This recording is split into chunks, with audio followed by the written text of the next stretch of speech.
Hi, it's Megan and welcome back to Megan's Read Library. Today I will be doing the first video for the name of my channel, a read pairing, which stands for reading, eating, and drinking, where I will attempt to do a slight review on a book and pair a meal or snack food and a drink with a book based on how the book made me feel, what it talks about a lot in the book. So without further ado, we will talk about the first one. And today I am reading The Winter King by C.L. Wilson. It is a medieval fantasy book. It has and so it does have magic in it. And the world that it's based in, every country basically is known for a certain type of magic, and it's usually weather based.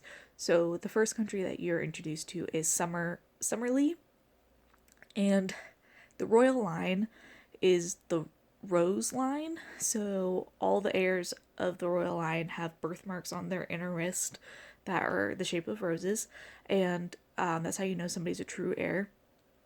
And then they have powers that usually are related to the elements. So in the Summerlee kingdom, currently there are 5 heirs. Only 4 are openly known about. One prince and 3 princesses. And there's a 4th princess who is our lead, and she's the hidden, forbidden, talked about princess. And her name is Khamsin, also known as Storm for her magic abilities, which is basically she, like Storm from the X-Men, just controls weather, but she doesn't control it very well because she was never taught. She's like the Whoops child of the family, and because of that, she is blamed for the death of her mother, the queen, and her father is a total douche fucking prick. He's an abusive asshole. And that's not really spoilery because in the first 100 pages you are explained all this shit that Khamsin goes through. And her older sisters are called Spring, Summer, and Autumn.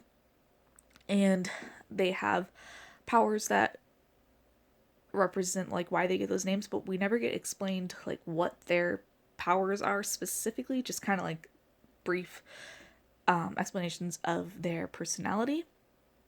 This is a series, so each continuing book will be about each sibling. So I think she's gonna total that out at 4 for a quartet, this being the first. And you meet Khamsin because her country has been at war for the past 3 years with the Wintercraig kingdom. I think that's how it's pronounced, Wintercraig. Yeah. And the king, Winter with a Y, he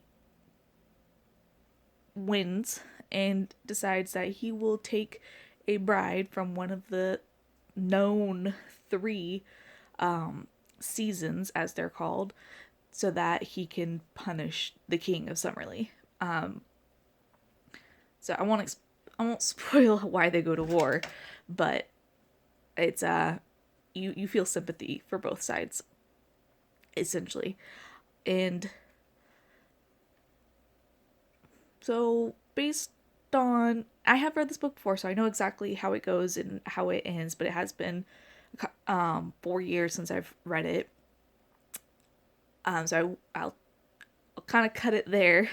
And if you're interested, we can talk more down and below if you want some more spoilery bits, but I don't want to do a spoilery video now. So now I'll get into like what I decided to pair it with.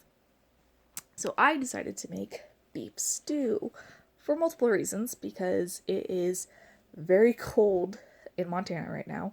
We've had a late winter dragging into spring. Spring ain't here yet.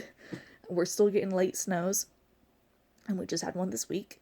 And so I made stew, and then while I was making stew, I actually thought to read this book. So this happened a little bit in reverse than how I would normally pick normally pick to do these videos, I should say. But because I had already read this video and I want to not read this video, because I have already read this book and I want to read the sequel and it's been so long, I decided to reread. And then the two clicked in my head and I was like, oh my god, I can do this first video. Hey. But the way I cook, I try to cook as much from scratch. But beef stew is pretty easy to do. It's not very hard. I put a lot of vegetables in it because I'm really bad at eating vegetables, so I try to get them when I can. The only thing I can't make is broth on my own. I've tried. It doesn't really work out for me. I'll keep trying though.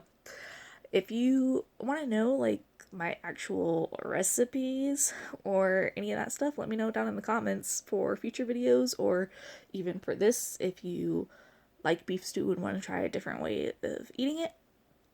And then I can't drink this weekend because of my job, but normally I would pair this with a really good Cabernet. And I actually use Cabernet in my stew. So later this week when I am allowed to drink, I will have a glass of wine with it. But right now I have water, and water's good with everything. You know, you gotta stay hydrated. But so this is the first red pairing. I don't want to say it's a review, kind of a glimpse into a book. So this is the first red pairing. Let me know what you think.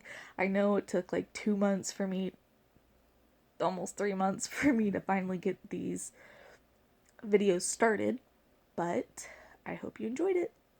See you later. Bye.